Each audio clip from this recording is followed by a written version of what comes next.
Mana bu kresloni narxini nech pul deb o'ylaysiz? Fikrlaringni kommentariyga yozib tursalar, men ungacha o'zimizda avtovokzalda oldida ochilgan eng so'nggi zamonaviy talablarga javob beradigan sartaroshxonani ko'rsatmoqchiman. I wanna be your vacuum cleaner, breathing in your dust. I wanna be a Ford Cortina, I will never rust. If you like your coffee hot, let me be a coffee pot.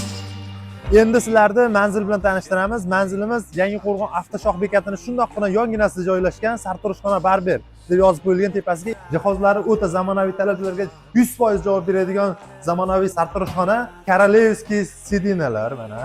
Hamma shart-sharoit bor. Ochib tutishdan avvalda o'tirib televizor ko'rib tutishingiz mumkin. Bu joy o'zimizni Farhod akamga qarashli. Farhod akam o'zini yangidan ish faoliyatini boshladi. Farhod akamni bilasizlar, juda eskidan sartaroshlik qiladi. O'zini ishiga mehr berib, chin yurakdan qiladigan sartarosh akalarimizdan bittasi. Manzilni ko'rdilar. Bemalol sartaroshlik xizmatlari bo'yicha Farhod akamning oldiga kelaverasizlar. O'sha gap. Boshlangni Farhod akamga ishonib tashlasang bo'ladi. Menga rahmat. The portable heater, the jolly cold